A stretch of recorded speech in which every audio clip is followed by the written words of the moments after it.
Welcome everybody to the latest Twinview live webinar presentation.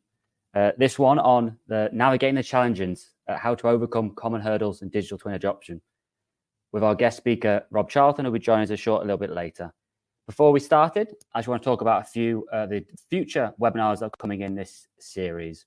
With a few titles you can see on the stage here, talking about how digital twins can help achieve things like such as net zero, and achieving things like building safety compliance, right through to how it can transform data into decisions.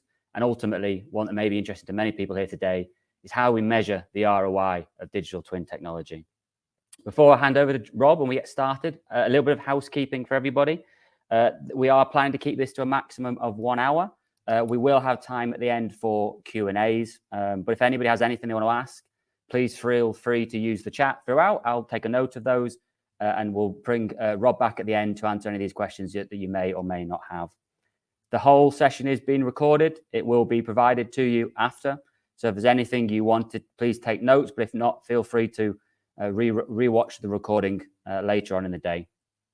So it is without further ado, I'd like to introduce you to Rob, who will kind of take us through the meat of the presentation. Hi, Rob. I'll just bring your slides up and then it's over to you. There you go. You're on the stage, Rob.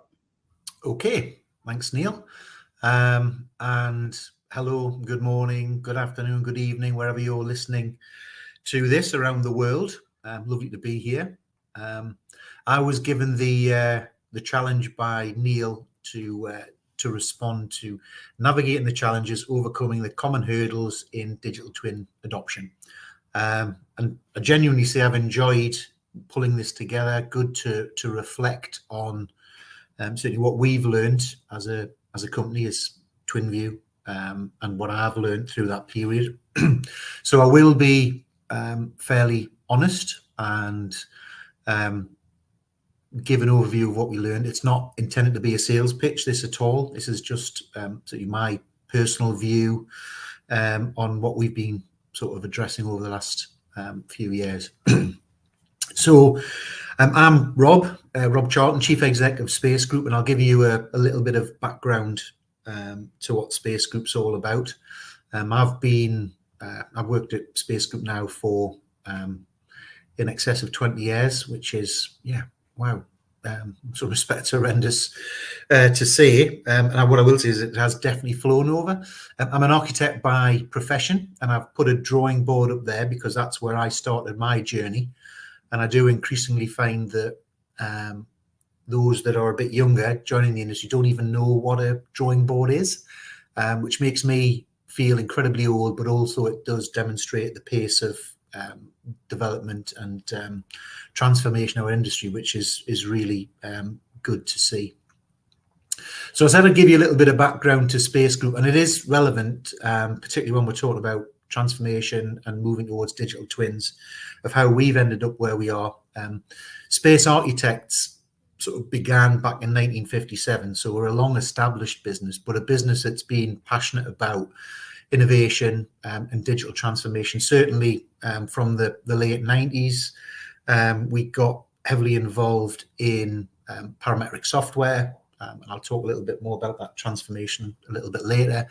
But by 2010, so Space Architects had very much committed to BIM, parametric software. By 2010, we saw that a lot of our clients needed some support in relation to their strategic direction, and we set up BIM Technologies, which is one of the first established BIM consultancies, certainly in the UK and Europe. And then around a similar time, we realized there was a need for manufacturer-specific components that were accurate and verified in these models. And in 2011, we launched BIM Store, which is a library of hundreds of thousands of components used by designers. And then sort of late 2000s, 2018, we started to see there was a need to have access to a lot of these models and this digital information without the need for expensive software or hardware. So that's where the story of Twinview began, and I'll give you a little bit more detail on that as we move forward.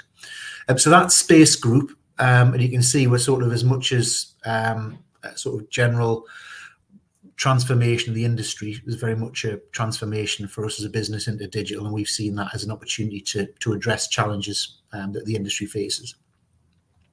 So as I said, this is really about what we've learned in those 4 years since Twinview was launched. We launched in March 2020, which, as you can imagine, it was a long planned launch.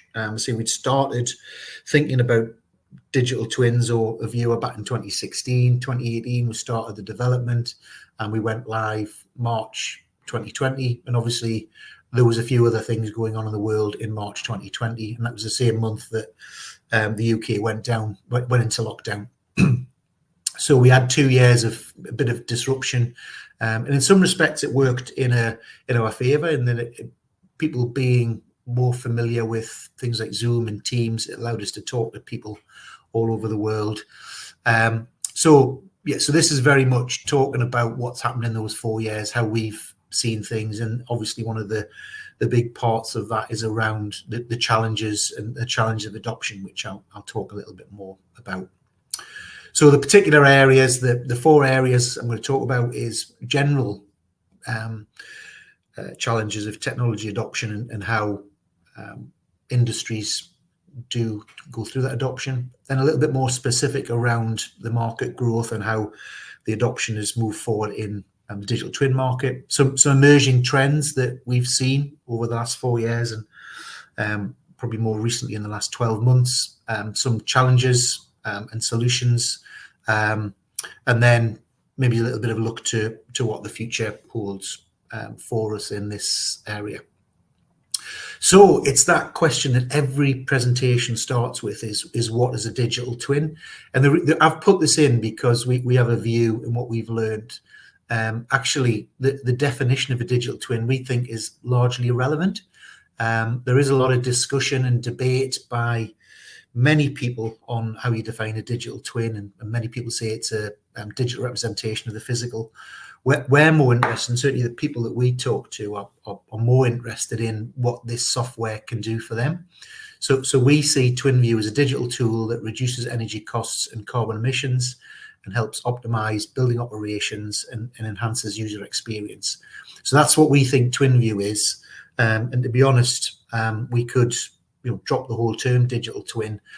We find our potential users and clients are less bothered about the technology and more about the return on investment and why they would use this technology, rather than getting hung up on a particular definition. So that leads into, don't believe the hype. There is an awful lot of discussion and hype, and there's an incredible amount of experts that have appeared about digital twins, which is fantastic because they do sort of sell the vision, but we very much have to talk to people that are potentially going to use this kind of software. So it's less about the technology and more about the benefits and the value that it can bring. So yeah, some of you may have heard of the hype cycle, but I'll kind of reference it. And many new innovations go through this process, that people get excited by it, by a new technology, and then we do have the position of inflated expectations. Then users find out actually it wasn't as great as we thought it was, and then over time the maturity comes, and then you get to a point of productivity. So it's a bit of a roller coaster. We've been through this as a business, having been in the industry for 30 plus years. We sort of know the construction and property sector. We know that it is very cautious. It's slow to adopt.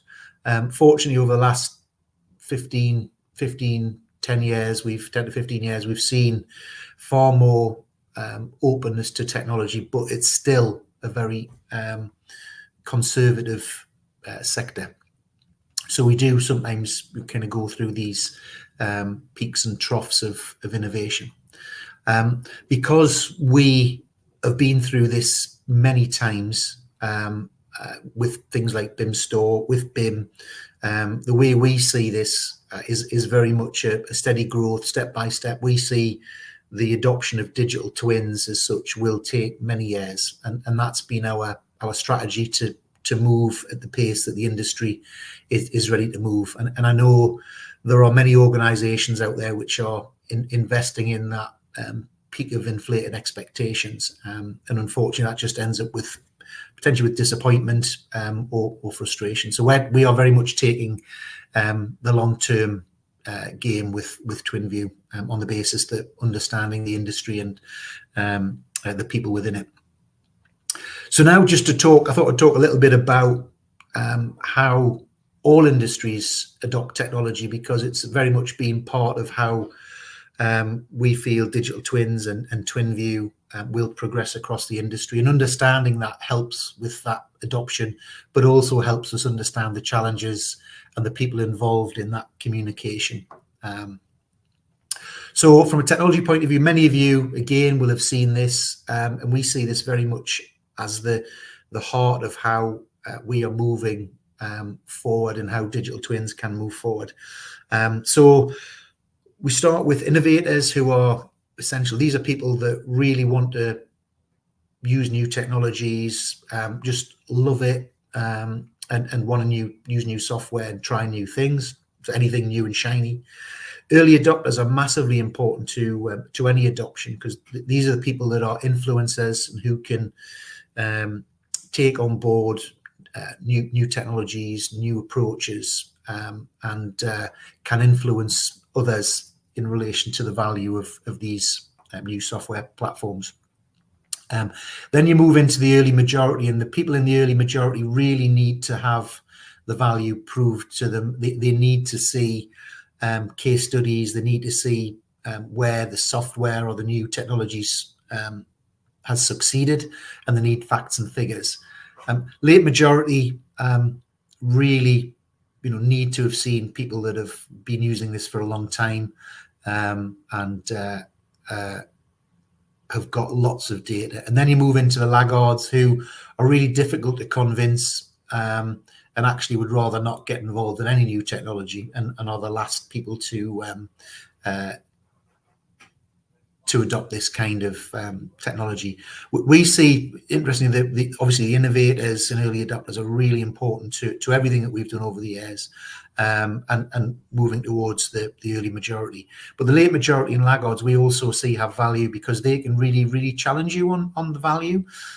So if you can get some understanding and of what drives them, it can really help you increase the early adoption of whatever technology or platform you're trying to share. I've used this just because I particularly like this image, and I've used it a number of times, particularly the laggards at the end. I want my fax machine back. There's probably people on this call who've got no idea what a fax machine is, but I think it's really good way of demonstrating, the innovators just like anything shiny. The early adopters just want the cool stuff. But importantly, what's in here is the chasm. And this is the bit where certainly I think some of this new digital technology around operation of buildings, digital twins is moving towards, and you've got to get across the chasm.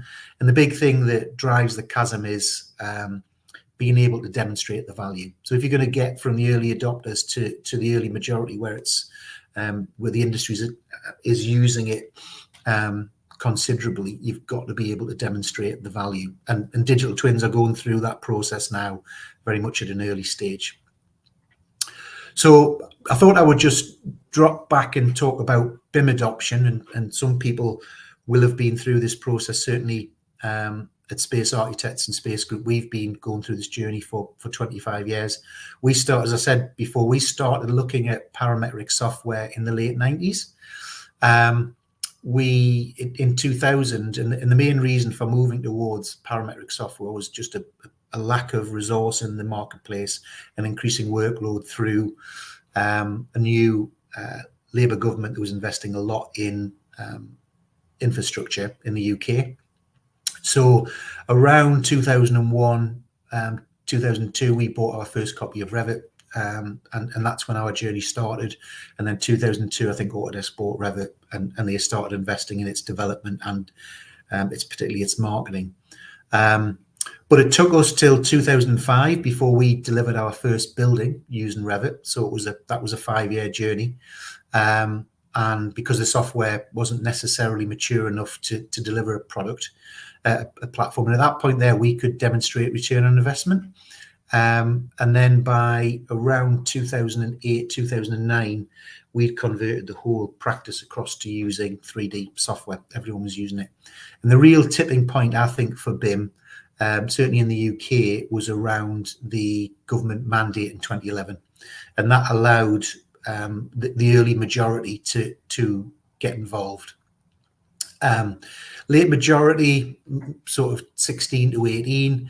And then there are still some laggards out there, which I find amazing. And I still have interviewed new entrants into the industry who are working at companies that aren't using 3D. So there are still people out there using their fax machines. So that's a 25-year journey ish to get to BIM. So as I say, the industry moves at its own pace and has to have new technology proven to them.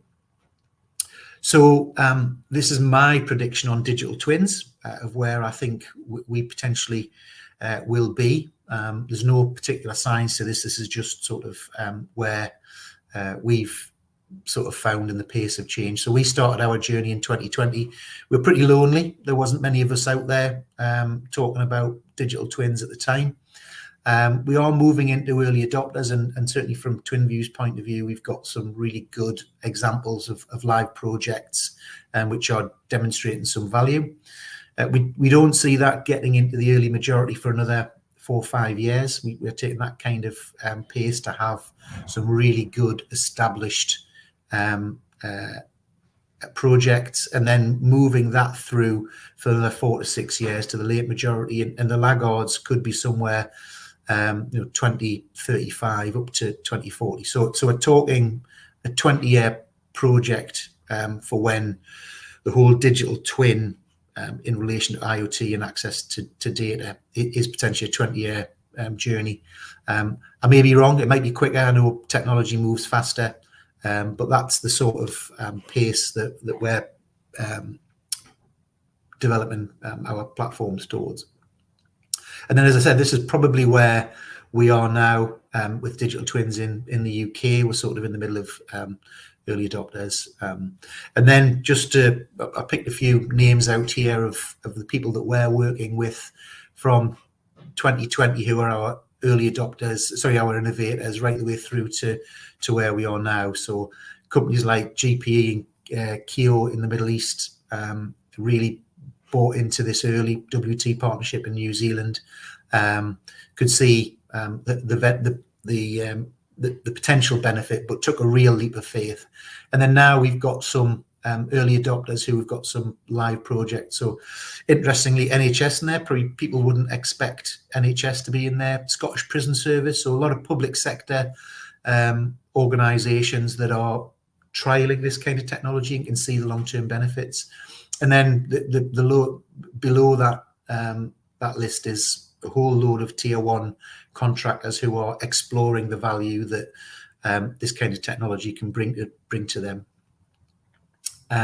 So just touching on what the various stages are of adoption, and this is what people go through and overlays with the innovation curve. So people want to start off with knowledge, so they want to understand and have an awareness of the technology. We spend a lot of time talking to people about what, in a broader sense, less about the technology, but more about the value it can bring, understanding digital twins and what they're all about data.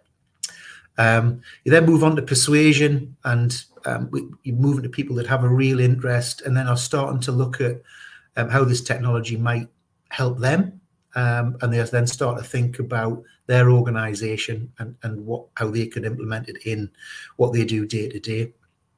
And then you start to move into trials, and we have many trials now running with our partner organisations, and then they take that. Often trials are used in our partners' own organisations. Then they move into adoption. or rejection where it hasn't worked necessarily or hasn't delivered the returns that they had hoped. And then we move into implementation, and we're really getting down the line of adoption at this point, where it's been put in place and it's been adjusted to suit the specific needs of an organization. And then as we get into the final stage of confirmation, that's the big tick box that the platform or the software has delivered what it needs to. And if it does that, the approach has moved on to other projects, more into a system-wide, or maybe it's been discontinued. Because we're an innovation and early adopter, we haven't got to the point, fortunately, that anybody's decided not to continue with their research and development into digital twins. So then just looking at the things that are influencing adoption. So these are things really important to consider when talking to potential users. So the advantage, so the relative advantage, so talking about their perceived benefits, how that has an impact financially, and then also how that makes them feel within their organization, and the status that the advantage can bring them to against their competitors. Then you move into compatibility. So how does it fit into an organization? Is it appropriate? Is the business itself ready for this kind of technology? Does it align with what the business is trying to achieve? So a good example, if a business is particularly focused on sustainability, having better information about how their building operates fits really nicely. And then complexity. Sometimes this technology is seen as really difficult to use, so it needs to be accessible. Has the organization got the skills in-house, and can the support be given? So is there training support? Is there online information? And then trialability. How easy is it to get a product to be tested? Because a lot of people want to see it tested before they commit longer term. So is it easy to get in place? Can experiments, can the amount of risk from a trial be reduced? And then once you get to that point, you've got a trial up and running, how easy is it to see the value that it brings? Can it be demonstrated? So often you would get an early adopter will then want to explain a particular product that's been put in place and explain it to others in the organization, and how easy is that that return on investment shared with others. So I thought I'd talk broadly about where we're seeing the market, and just what we're seeing. This is probably more in the last 12 months, the kind of things that we're picking up from a practical point of view, being on the ground, living and breathing technology in the industry, and particularly digital twins. So these are just some of the areas that we're seeing particular growth. So commercial real estate was probably the area that we'd focused and we thought would grow fast, and yes, it is. And we are seeing, we've got quite a few projects now on the ground in London where digital twins are going live. We've got projects all over the world. Our biggest project is a commercial real estate project, which is in Abu Dhabi. It's a high rise. It's got 240,000 endpoints streaming. So the scale of these projects is now significant. So yeah, that's as predicted. Residential, we're seeing a lot of use from a residential point of view. In the UK, it's been driven a lot by the new Building Safety Act, but there are fire standards around the world, and high-rise buildings obviously are the value that can bring that is really important. But also we're seeing it, digital twins, very useful in relation to the actual end users. So things like tenant experience apps, access control are all being built into platforms like Twinview. And then owner managed buildings, as we've seen it, that's probably the biggest area that maybe surprised us, in that this is the area where you get organisations like the NHS, like the Scottish Prison Service, and this one was one of our most early projects that we got involved with, is the New Zealand National Archive. And this was an organisation that was very keen to be leading on technology, but also particularly relevant to their building, where the internal environment is absolutely essential to get right. And then what we have also found is this is a global adoption. It literally is all over the world. We initially started focusing on London because we knew the London market, but actually London is just one of our markets. We'd probably say our biggest market at the moment is the Middle East. And there's also a lot of interest in New Zealand and Australia. And you can see there in South Africa, we've even got a project in South Africa. The South African Space Agency are developing a digital twin. So it literally is all over the world. Some of the stats that you'll find, and often you can pull stats from anything, and it does say the digital twin market is 3.8 billion. The big caveat on that is that's the entire digital twin market in the world. So you can get excited by 3.8 billion.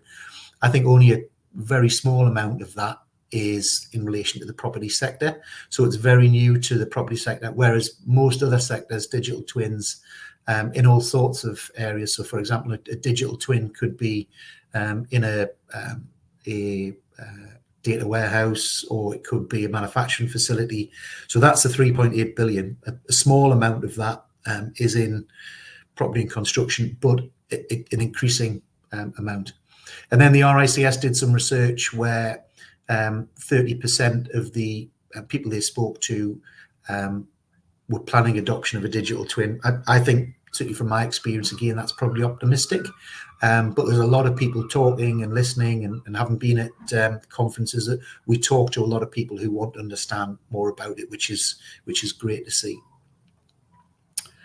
So some emerging trends, the kind of things that we are seeing across the sector. There's a few here that, as I've mentioned before, increasing global adoption. It is definitely a global market. And the pace of adoption is increasing.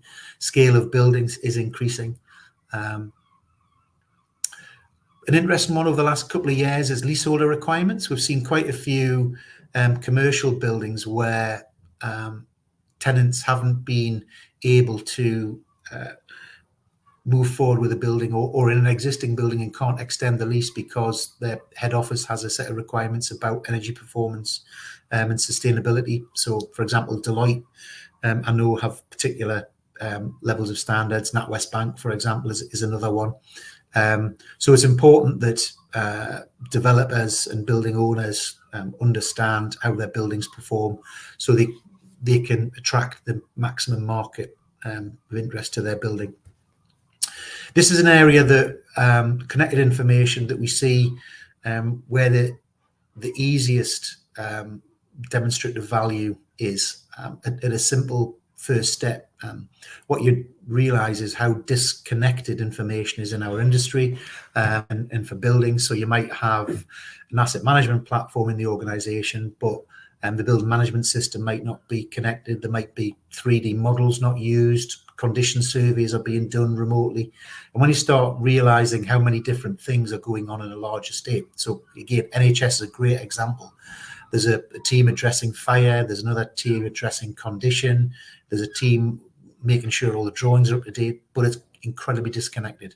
What a platform like Twinview can do is bring that all together into a single platform through APIs or using the Twinview platform itself. So just being able to connect that is incredibly valuable.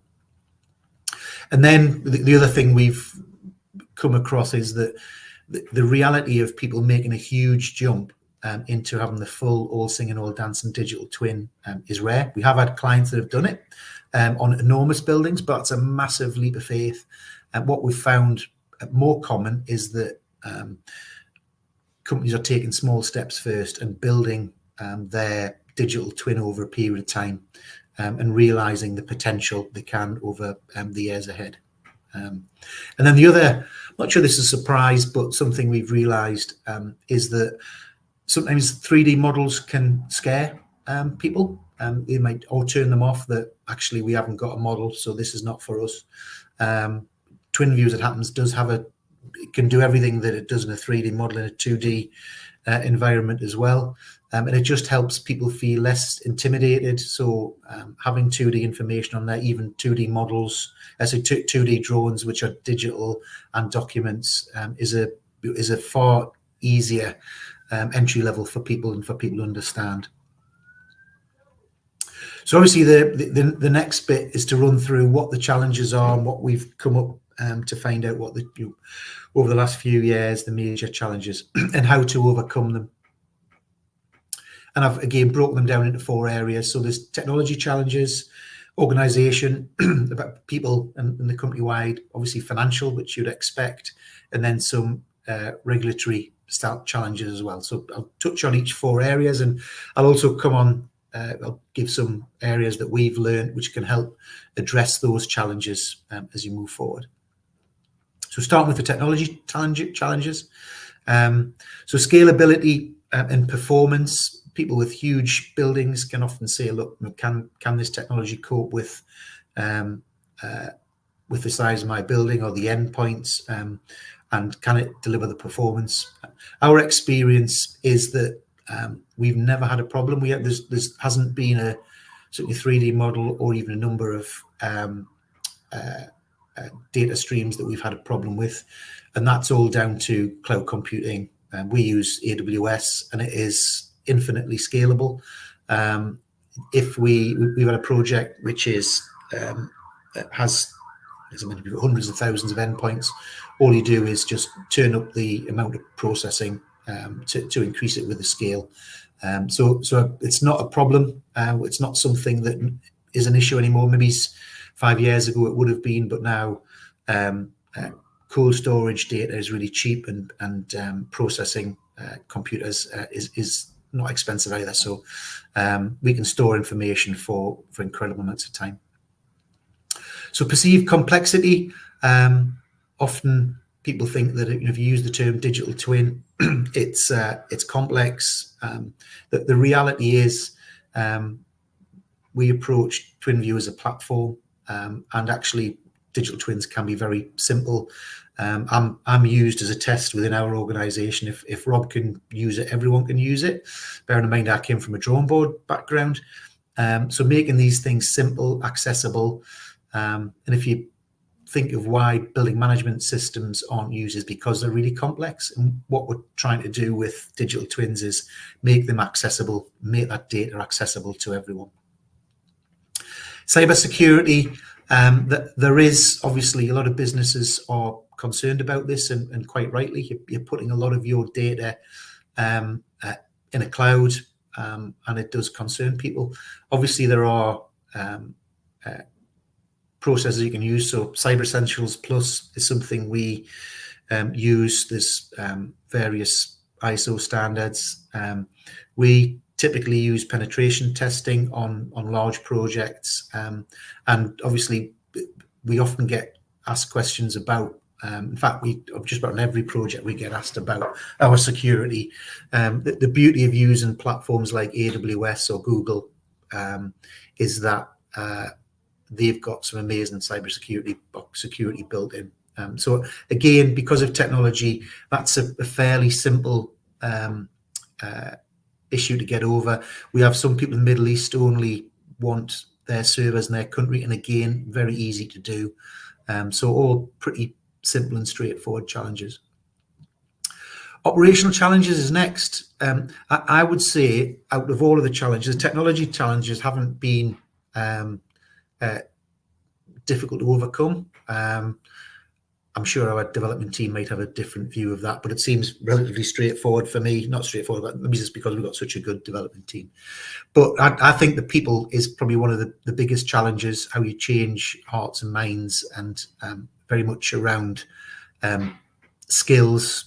And really that's around having training programs in place, having what is called customer success, helping and holding hands when people implement them, getting people involved as early as possible in the implementation, and also being able to demonstrate the benefits of people going through this pain. So, for example, having easy access to documents in a mobile device when you're a facilities manager who may be frustrated with technology. Actually, if you can save them hours of time hunting through documentation and putting it in their hand, if you can get those quick wins. So it is the low-hanging fruit which can add value. Skills gap. Obviously, as we know, there is skills gaps in some areas. Sometimes it can be difficult to get specialists in this area. So again, it's a need for training and collaboration, interdisciplinary. Obviously, the other side of development is making sure that developers are keen to come in this sector and spend their time on developing this technology. Property and construction wouldn't necessarily be people's first choice, so it's about making it attractive and demonstrating the value again. And then another area about privacy, it often comes up, the issue of IoT devices and cameras, for example. Generally, we find cameras are a no-go. People are really concerned about them. It is quite a barrier to get over. So I think understanding local restrictions and laws about privacy is important, and also consulting with the users who may be impacted by particular IoT devices or, as I said, cameras or movement. Financial challenges, which are pretty obvious for implementing any new technologies. There is a perception that this kind of technology is expensive. The beauty of SaaS is that you're effectively renting it, you're paying monthly. When you're doing a trial, it's if you're paying monthly, there's no long-term commitment to hardware or software development. It's a platform. We've developed Twinview to be a platform, so you can add modules, and so you can turn it off. And I think that hopefully that helps to make that bar fairly low to get started. And from our experience, rarely is financial an issue, and that may be because we're working with innovators, early adopters, but generally the conversation is rarely about money. The next one is the unproven return on investment. If you are using new technology, people want to see where it has proven benefits, and obviously it's got something like a digital twin. When it's looking at how buildings perform, you've at least got a 12-month cycle because of the seasons. So and actually it's got a long run rate, so you want to be seeing the full life cycle of a building. We've got a handful of buildings that have been up and running for 2 or 3 years, but obviously by the nature of that, it's going to take time.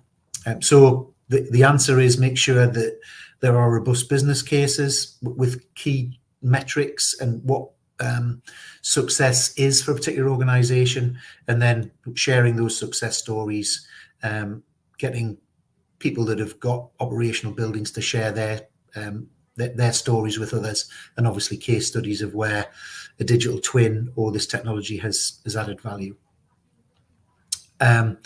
We often come across this from an operational point of view in existing buildings, that there is potentially a lack of existing infrastructure.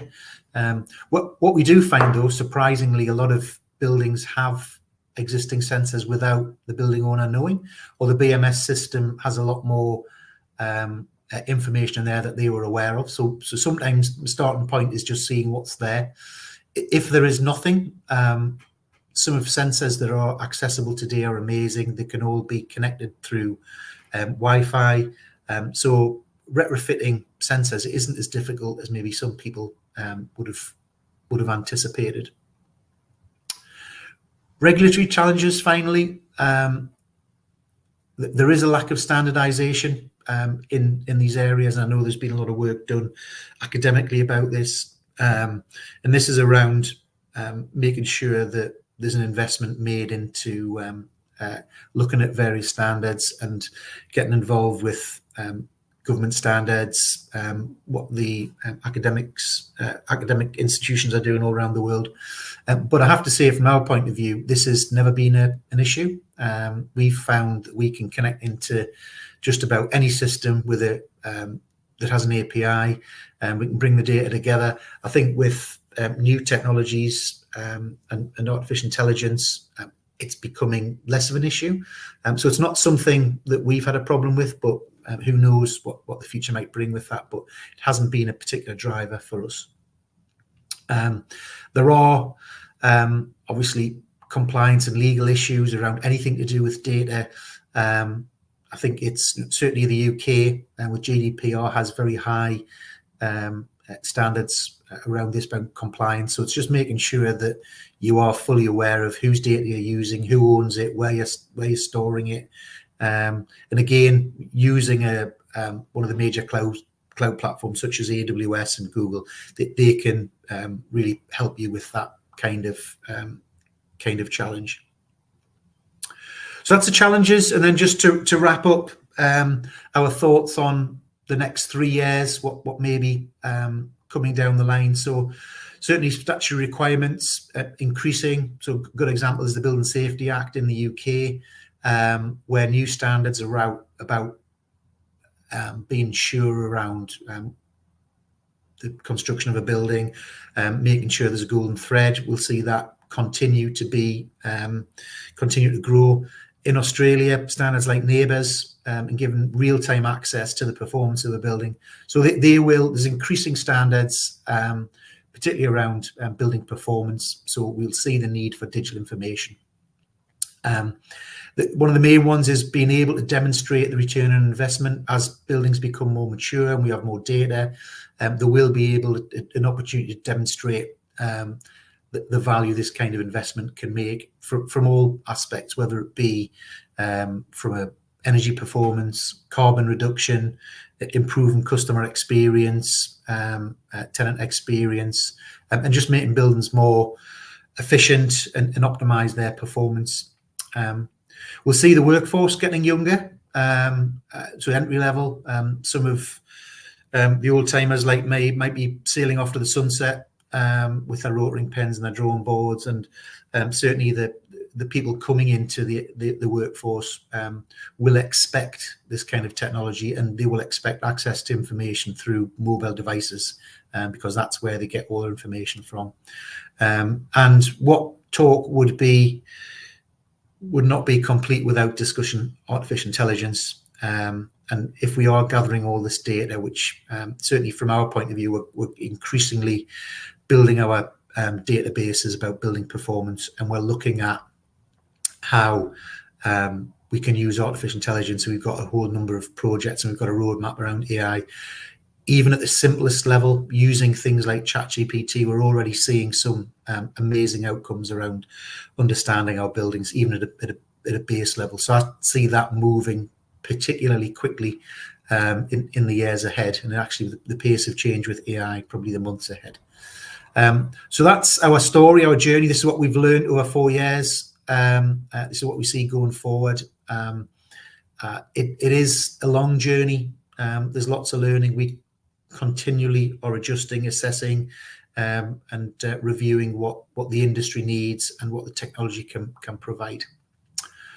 So with that, thank you for listening, and happy to take any questions that you may have, whether they're in the chat or whether I know Neil had a few that had come in beforehand. So happy to answer any questions. Thanks, Rob. Really enjoyed it. Like Rob said, if anyone has any questions they want to ask, please put it into the chat and we'll go through them just while people are popping some stuff in. As Rob said, I did get a few beforehand from a few people I spoke to. Quite a few of them you've kind of already touched upon, Rob, but I think it's worth kind of going over a couple of them. So I was asking about the kind of prioritization. So, what should they do and how should they prioritize their digital twin journey? That's assuming it's from the relatively early stages. But with that long-term success in mind, what would be recommendations for those first stepping stones? I think, as I touched upon, I think small steps are important. You can see the big vision where you might get to with the whole integrated platform, but any of this kind of stuff needs to start small. I think I would be looking at putting a small business case in place to understand what you'd want to achieve for it to be successful, but make them small steps. And with relatively small steps, you can demonstrate value. I think that's what I'll be doing. Just taking it step by step is my recommendation from what we've learned over the last few years. And small pilots, of course, could be a small part of a larger facility, couldn't it? Doesn't necessarily have to mean a full building. You could implement it in just a small area. Yeah, I mean, we've got a partnership with Disruptive, who have tiny little sensors which are sort of size of a Scrabble piece, and we work with people just to use those in their existing buildings. That really works well, so they can see that. I also think, you know, even just starting with putting your operation maintenance manuals on a digital platform and making it accessible is a really nice, simple step to demonstrate that value. It's getting things where you can demonstrate the value quickly. You can show, you know, you're making savings on energy use. So we've had it in our head office for a number of years, and we are able to demonstrate how we've reduced our energy costs. We're reducing it by about 15% year on year. And really that's about understanding where you're using your energy. And obviously lighting is a big one. Not heating the building at weekends, all that sort of stuff. And that just comes from having good data in front of you.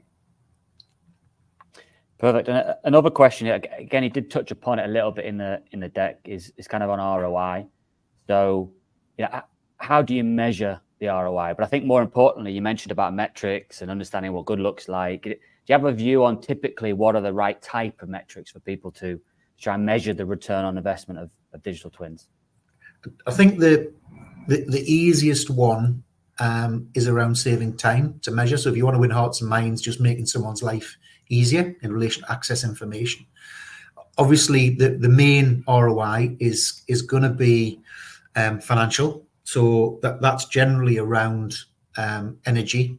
So if you can demonstrate to the financial director that you're reducing costs and you understand them, that's obviously always a good metric. Set yourself a target of reducing them by 10% year on year, and that equates to money. And obviously with that reduction, you get carbon thrown in. If you're reducing your energy costs, you're also reducing your use of carbon. So I think they're good ROIs. Also, I think testing, if you're in a commercial building, testing potential tenants about how valuable it is to them. So I think there's lots of things. I think maybe it's just pick a handful, and then monitor against them. Great. And then another question I've had is around kind of data integration challenges. So again, you touched on that a little bit in the deck. But kind of what are your thoughts on those key strategies to overcome just the dispersed data and how you integrate it all? I think we haven't had a huge challenge with it. I think certainly if you're working in 3D, and you know, as I said earlier, not every project needs to be in 3D or even should be. But if you've got a model with all the data in the right place against the assets, and you've used, you know, certain standards, and you've got the client's made sure that certainly from a model point of view and data, it's structured and it's in the right place, it makes life very easy. So clients that have had a set of requirements through the design and construction stage, it's very easy to bring that model into Twinview. It literally is an upload process for an hour or so, and your model's in there and all your data is easily accessible. So having a BIM consultant on board as you're delivering your building has real value in the long term to when your building becomes operational. Great. And then one more, which again he did touch on a little bit, but I want to ask it and then add my question to the end of it, around how you can mitigate resistance to digital twin adoption within teams. But I guess what might be an interesting spin on this to what you've already talked about is those laggards that exist within businesses, those people who are resistant to change, not necessarily just digital twins. How can you help them on the journey to seeing the future and the potential that maybe we all see on this call? I think those people, you have to have tangible, objective results. So in the short term, it's really shiny technology, and they will be skeptical. But until you can demonstrate hard facts, if you can go back and say, look, we halved our energy costs, we reduced our carbon by 40%. Our customers love our tenant experience application, and until you've got that, where there is nowhere for them to go, they have to adopt it. That's where it will take time, because you don't get that kind of information for a few years, and it's got to be really embedded. So I think you will always get those skeptics, and you can't ignore them, because they're the people that you've got on your sites in a few years' time. When you get those people adopting software or these new technologies, and I go back to the BIM transformation. I remember having conversations with, and I'm going to be specific, it was always conversations with mechanical and electrical engineers who just said, it'll never happen, we're not doing it. This was probably, I don't know, 2012, 2014. And now you wouldn't find a project that hasn't got 3D in it somewhere. So that's great. When you've got to a point where it's moving, where it's adding the value and everyone can see it, that's a really great place to be. But there's a long way to go, and you need lots of energy and you need patience. These sort of things are definitely long journeys. And I also want to end on my favorite question that I always kind of put to people is, if everyone listening to this, if they could go away and do one thing to make their life easier, to support, whether it be their own adoption, their clients' adoption, what would be your one takeaway, the first thing for these people to start to look at? It's a good question. I think I do think the easiest step, if we're talking specifics around software and platforms, and I honestly think just having digital operation and maintenance manuals that are accessible is a great, it seems strange, it's a great way to start with a digital twin. So sometimes having a 3D model and all these really sophisticated IoT devices just scares people off. I think a small step of O&M, and then obviously the value that brings in relation to integration of, particularly around fire, digital golden threads, managing fire stopping, things like that. I think there's a huge value in that. So that's probably where I would start. I wouldn't try and be too optimistic or push things too far. Start small, I think, is what I would do, and get some quick wins, low-hanging fruit, and move forward from there. Yeah, start focusing on problems, I guess is what you're getting at. Amazing. Yes, amazing. Thank you very much for your time, Rob. Thanks everyone who's joined us and stayed with us.